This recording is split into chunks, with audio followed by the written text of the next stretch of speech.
네, 이번 순서는 청년 정치인의 시각으로 정치권 이슈를 분석해보는 뉴스엔 청년 맞습니다.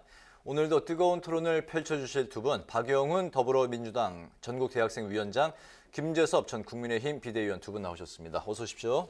안녕하세요. 먼저 첫 질문은 김재섭 위원에게 드리겠습니다. 이준석 대표와 윤석열 후보 양측의 갈등으로 오늘도 이제 여기저기 언론에서 연일 뉴스를 쏟아냈고 시끌시끌했는데 일단 두 사람 모두 현재 울산에 있는 상황인 거죠? 예, 그렇습니다. 네. 오늘 저녁에 이제 만찬 회동을 하고 있다는 소식인데 아마 이미 만났을지도 이제 모를 것 같은데. 제가 듣기로는 7시경에 7시? 울산에 예, 한 모처에서 30분 후부터 그러면 이제 만날 그렇죠. 예정인 건데. 예, 뭐 그렇다고 알려져 있고요. 네. 사실 오늘 오전, 오후까지만 해도 그 갈등 양상이 굉장히 심각해지는 방향으로 계속 흘러갔었습니다. 보면은 윤석열 후보가 긍정적인 신호를 보냈음에도 불구하고 이준석 대표가 단호하게 거절했거든요. 만약에 이런 선제 조건들이 없으면 예를 들면 본인이 이야기한 조건들을 다 수용하지 않으면 나는 만날 필요가 없다. 소위 말하는 이 중간에서 윤핵관이라고 불렸던 그 핵심 관계자들을 확실하게 처분을 하지 않으면 자기 만나지 않겠다고 선언을 했기 때문에 윤 후보 측의 의제 설정 범위 안에서만 논의를 하자 이런 게 또 그렇죠. 거부에 작용을 한 거 그렇죠. 아닌가요? 예, 그러니까 여러 가지 이제 정말 필요한 내용들을 빠져 있다고 하면 이준석 대표는 윤석열 후보가 지방으로 찾아와도 만나지 않겠다는 강경한 태도를 보여왔기 때문에 사실 이게 악화일로로 가는 것이 아닌가라는 우려가 있었는데 네. 마침 그 원내 대표인 김기현 의원이 먼저 울산으로 내려가서 이준석 대표와 상당 부분 그런 이 윤석열 후보 간의 대화에 앞서서 미리 상당한 조율들을 했던 것으로 알려졌고요. 네. 그게 이제 7시에 이제 대화를 하면서 이제 앞으로 허심탄회한 이야기들을 할 것 같은데, 저는 사실 선대위 출범이 이제 12월 6일 날 있기 때문에 네. 바로 다음 주 월요일이죠. 그래서 그때는 사실 당 대표와 후보가 나란히 서서 선대위 출범을 국민들께 알려야 되는 시기였던 만큼 이번 주 주말 안으로는 정리가 될 거라고 봤었습니다. 그래서 조금 빠른 시기 내에 주말이 되기 전에 오늘 밤에 마침 마무리가 잘 돼서 다행이라고 생각하고요. 이제 더 좋은 모습을 보여드리기 위해 노력을 좀 해야 되지 않을까 싶습니다. 그럼 다음 주 월요일 선대위 출범 시에는 두 사람이 나란히 하는 모습을 볼 수 있을 것이다라고 예, 아마 이제 그렇게 예상을 하고 있는데 네. 오늘 이제 저녁에 어떤 이야기들이 오고 가는지가 구체적으로 이제 나와야 되겠죠. 만약에 뭐 얘기가 잘 안 되면 그렇게 안 될 수도 있는데 그럴 가능성은 거의 없다고 생각이 되고 아마 후보랑 대표 사이에 원만한 대화들이 이루어지지 않을까라고 보고 있습니다. 네. 오늘 저녁에 나올 이야기 중에 이제 핵심으로 이제 지적이 되는 부분이 바로 이제 이준석 대표 홍보비를 언급했던 윤핵관을 인사 조치 요구를 이제 하고 있는 상황인 거잖아요. 이준석 대표는. 그렇죠. 이 부분에 대해서 이제 윤석열 후보는 측은 그런 말을 들은 적이 없다 이런 입장인데 이 부분이 그러면 어떻게 실마리를 풀 수 있을까요? 글쎄요, 실제로 그런 말을 한 사람이 있는지는 아직 확인이 좀 어렵습니다. 그러니까 보면 이준석 대표의 말이 다르고 윤석열 후보의 말이 다르고 또 캠프 관계자들의 이야기가 좀 엇갈리는 상황이기 때문에 실제로 누가 어떤 그런 소리를 했는지는 정확히 확인이 어렵겠지만은 적어도 이준석 대표가 캠프를 향해서 가지고 있는 문제 의식은 뚜렷한 것 같습니다. 그러니까 홍보라고 하는 것이 이제 이준석 대표의 굉장히 강점인데 보궐선거 때요. 그러니까 지난 4.7 재보궐선거 때도 이준석 대표가 오세훈 캠프에서 이런 홍보랑 미디어를 좀 담당을 해가지고 굉장히 좋은 효과들을 많이 보지 않았습니까? 뭐 청년 유세단이라든지 아니면은 페이스북으로 굉장히 좋은 메시지들을 많이 내왔는데 그런 것들로 사실 선거의 홍보를 대대적으로 변화를 시키고 싶었던 것이 분명히 이준석 대표가 당대표라는 직계도 불구하고 본부장으로 사실상 강등을 해가면서까지 내려갔는데 분명히 거기에 대해서 어떤 태클을 건 사람들이 있었다는 것이죠. 그것이 어떤 구체적인 사람일 수도 있고 아니 캠프 내 정책이나 분위기가 그런 걸 수도 있는데 어쨌든 간에 이준석 대표가 추진하고자 했던 어떤 홍보 전략에 대해서 좀 이 방해를 하는 어떤 움직임들이 있었던 건 분명한 것 같습니다. 그래서 그것이 이제 예를 들면 핵심 관계자라는 구체적인 인물로 설정될 수도 있는 것이고 캠프 내 분위기로 설정될 수도 있는 것인데 어쨌든 이준석 대표는 그 부분에 대해서는 정확하게 문제 지적을 하고 이걸 개선하지 않으면 나는 일할 수 없다라고 천명을 한 거라고 저는 생각을 합니다. 네, 이렇게 이준석 대표가 문제 제기를 했고 이번 사태를 놓고 국민의힘 당원들도 갈라지는 모양새입니다. 네, 이준석 패싱은 2030 패싱과 같다는 얘기도 나왔는데요. 현재 이번 사태의 핵심은 뭐라고 보시나요? 저는 이번 사건의 핵심은 이준석 대표와 윤석열 후보의 과거부터의 갈등이라고 보고 있는데요. 뭐 일전에 보면 윤석열 후보의 캠프 측에서 보고받은 게 이준석 대표는 단 한 건이라고 말하기도 했고요. 또 우리가 윤핵관이라고 하죠. 윤석열 캠프의 핵심 관계자의 말이 참 살벌한데요. 당무 우선권을 가진 후보가 대표를 징계할 수도 있다라는 발언도 나왔고 네. 윤 후보는 초장이 이 대표의 버릇을 고쳐야 한다는 생각이다라는 발언까지 나왔거든요. 네. 이준석 대표의 지금 무기는 20대, 30대 남성의 지지세가 탄탄하다는 것인데 이것에 대해서 윤석열 후보는 좀 약해 보는 것 같아요. 그런 의미에서 윤석열 후보의 캠프의 측에서는 이분들을 뭐 위장 당원이다, 네. 원래 민주당을 찍을 사람들이다라고 비하까지 했었거든요. 이런 갈등들이 계속 이어져 오면서 실제로 20대 남성의 지지율, 20대 여성의 지지율은 이재명 후보가 소폭 상승하고 윤석열 후보가 소폭 하락하는 모양새를 보인 여론조사도 이렇게 발표됐는데 그런 일련의 과정이 아닐까 생각합니다. 네. 제가 이제 앞서 한 몇 주 전에도 이야기를 드렸던 것 같은데 국민의힘이라고 하는 지금 정당이 사실상 굉장히 이질적인 두 개의 집단이 같이 있거든요. 그러니까 전통적으로 국민의힘의 전신 정당이었던 뭐 새누리당, 한나당을 비롯해서 나이가 좀 있으신 분들이 저희 전통적인 지지층들이었죠. 50대 이상. 그랬는데 이준석 대표라는 사람을 통해서 20대, 30대가 대거 국민의힘으로 유입이 됩니다. 굉장히 이제 특이한 현상인데. 네. 근데 50대 이상이 국민의힘을 지지하는 이유와 20대, 30대가 국민의힘에 당원을 가입한 이유는 사실 전혀 다르거든요. 그렇기 때문에 국민의힘이라는 간판은 갖게 있겠지만은 그 안에 있는 지지자들, 당원들의 색깔이 워낙 다르기 때문에 사실 갈등이라든지 진통은 불가피한 상황이라고 생각이 됐었습니다.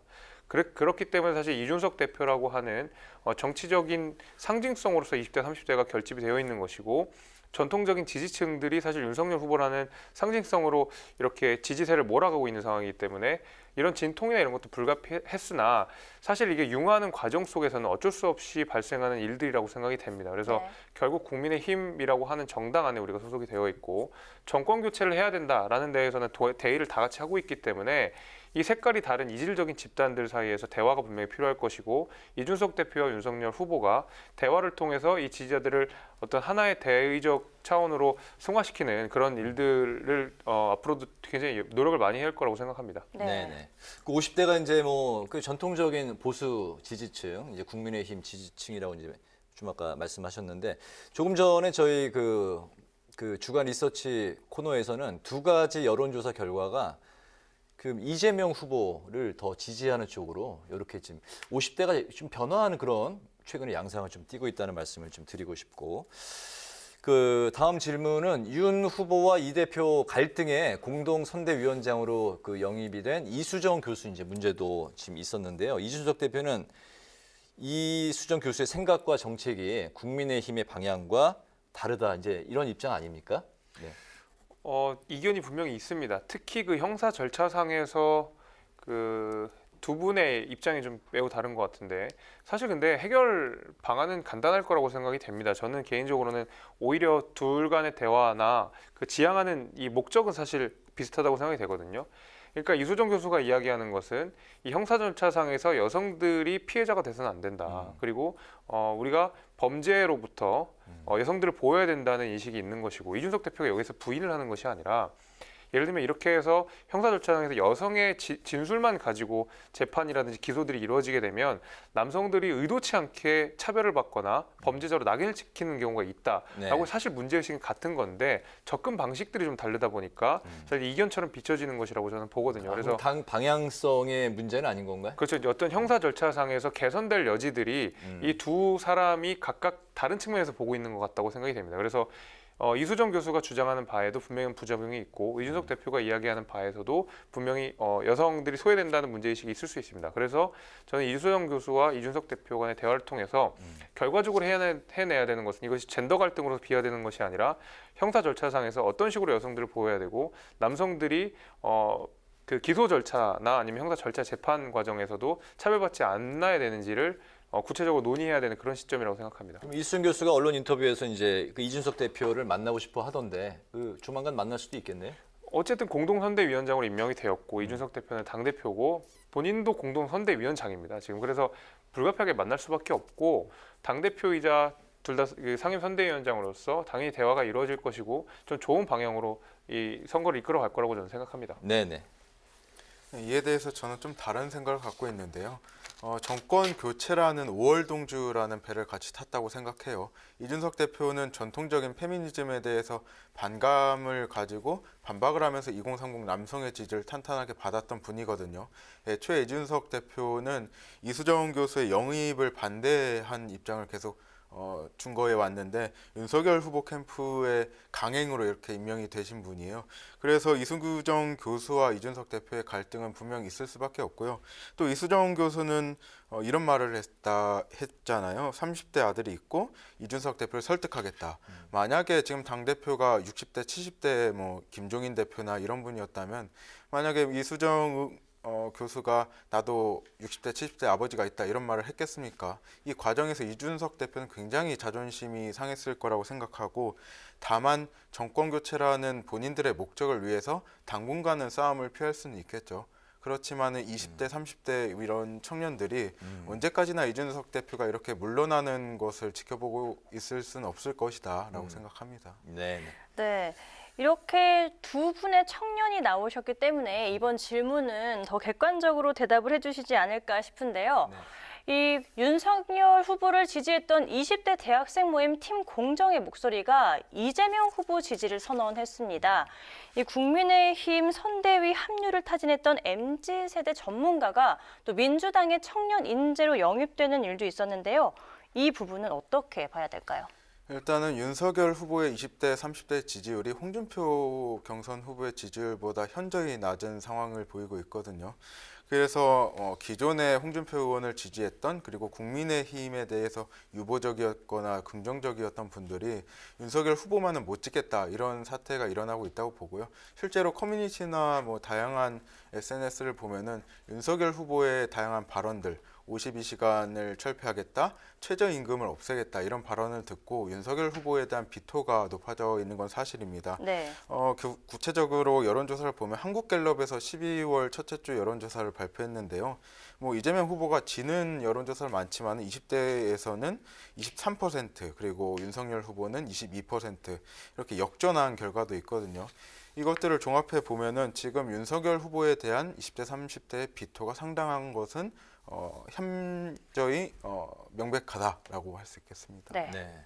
좀 과도한 침소봉대라고 생각이 되고요. 이런 걸 생각하셔야 될 것 같아요. 사실 1년 전만 해도 뭐 1년 한 2년 전만 해도 지금의 국민의힘을 향한 20대의 지지율이 민주당의 지지율이랑 거의 비슷했었거든요. 지금 20대 남성 같은 경우에는 거의 국민의힘 지지율이 한 70% 정도가 되는데 불과 2년 만에 그것이 완전히 정반대로 바뀌어버렸거든요.